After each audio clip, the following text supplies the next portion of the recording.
the latest tanker design trends contributing to both efficiency and sustainability?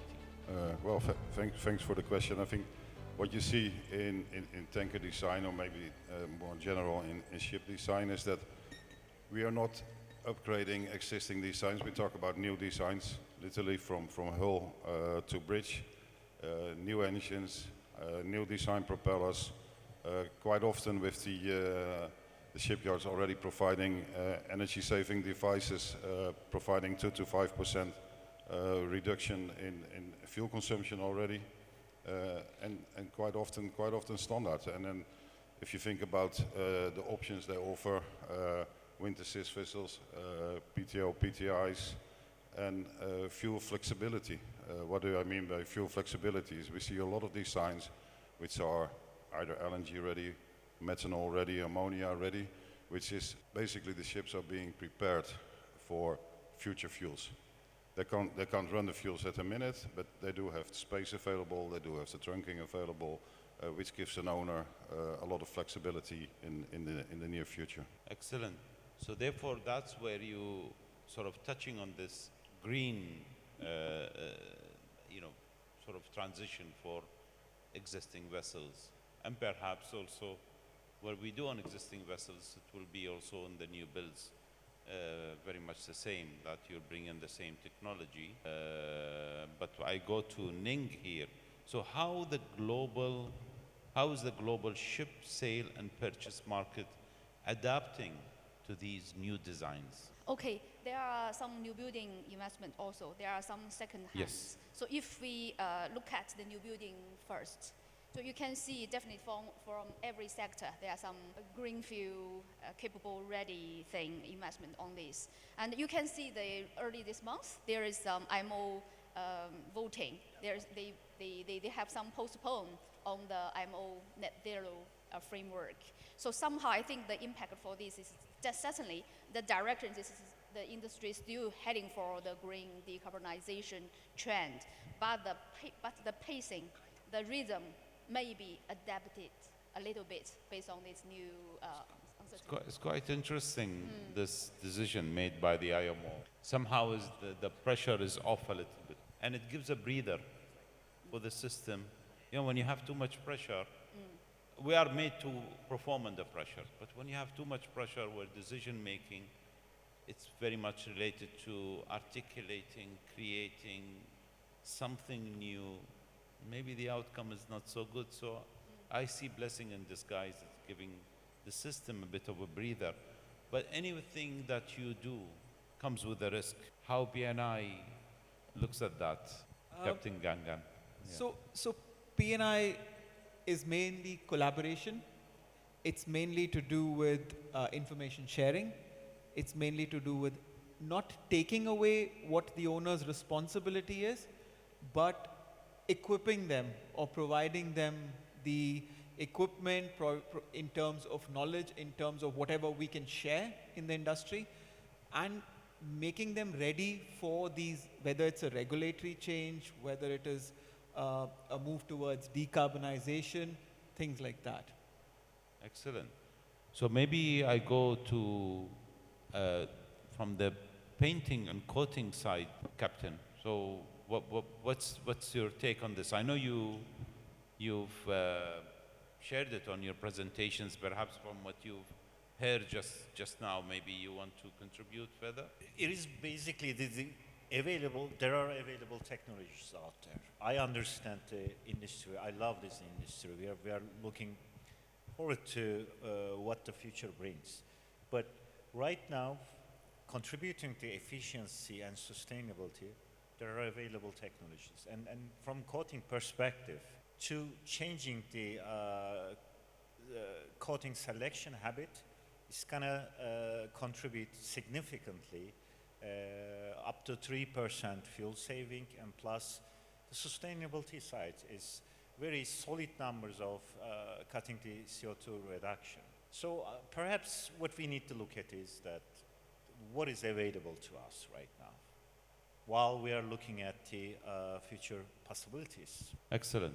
So, Anastasia, this different, inputs into the technical side and how it's going to be on the new building or whether it is a retrofit, these changes will not work by themselves and give the final target that we wish for.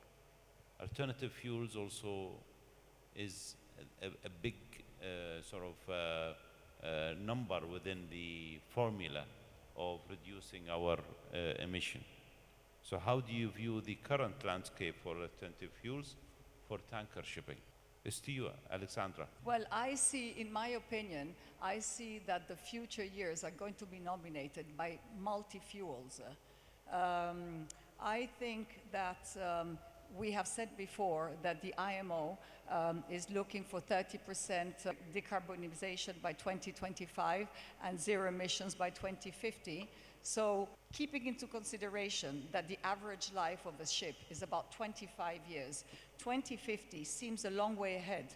In fact, if I contract a ship today and I contract her running on conventional fuel, she will still be trading by 2025. So during this lapse of time, I think the markets, the suppliers, crew will have to be changed, ports, they will have to supply both the conventional fuels and the new fuels. So it's going to be a market, slowly, the alternative fuels are going to come in, but I think it takes time. It's going to take time. It's a chicken-egg situation. And There has to be market for it in order for producers to... Absolutely. Yeah. And I also think from a shipowner's point of view, a shipowner has to do considerable investments. And I think he needs certainty as far as rules and regulations are concerned, which are still quite vague. So, before you invest millions in contracting new vessels, you want to know exactly what to go for. Indeed. Captain Rami, what you're hearing here, does it satisfy you as a ship owner, as a person who's investing a lot in the ship design in order to get the best performance and meet the regulatory compliance? In the segment that we're in, no, it doesn't. We're in the offshore market, utility boat market. It's often quite an overlooked segment when you talk about these new conventions, especially 2030 and 2050. Although it's a huge portion of actual numbers of vessels working specifically in the UAE waters, it is completely overlooked when it comes to new requirements for us to abide by. And so I feel that it's strange because sometimes I feel quite neglected in this types of way, where I actually have no real incentive to actually conform to any type of new development coming, because there is really realistically no direct commercial gain for me at this moment of time. I would love to be able to conform, but at this moment of time, it's quite difficult for me to do so.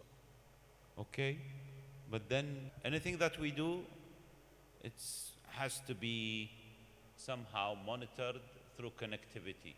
Roger, how you can help them? Well, again, connectivity today is playing a major role in having an instantaneous decision. We're talking about a real-time data transmission from the vessel for different purpose. Whether I have to do I'm in the middle of the voyage and do the, weather forecasts, etc. So I'm able really to have this instantaneously with the offshore. Okay. So therefore, I'm a great believer, by the way. You know very well, Roger, by connectivity is the enabler, because ship-shore connectivity, when it happens, you know what's going on. You get the awakening kind of condition whereby you get to know what happens, and therefore actions need to be taken. And I'm going to ask two questions, first with Vikas, and then I will end with Catherine, and then I will have a closing remark. So, Vikas, what did you not say on the podium there? You want to say it now?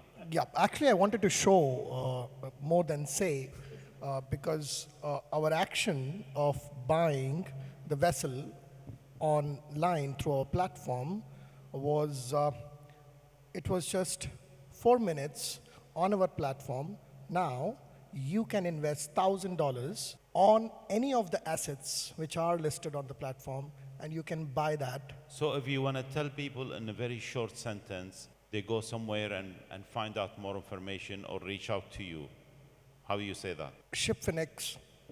That's it. Just go That's on it. Google, type it. Thank you. So we go to you, Catherine, and we close with the question, and therefore we go, later, perhaps through the networking, you could, engage further with the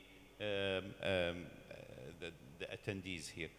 So, Catherine, what are the most pressing maritime security threats facing the tanker industry today?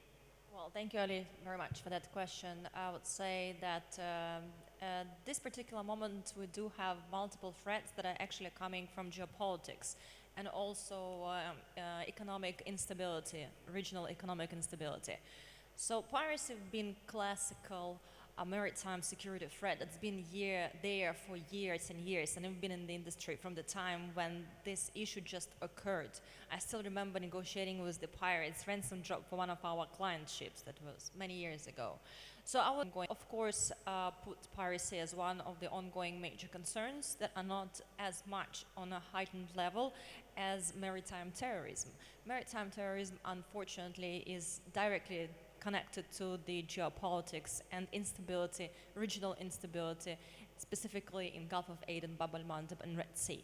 And no one is ensured that the vessel is not going to be attacked, because we are always sort of playing a roulette when we are passing those high-risk areas.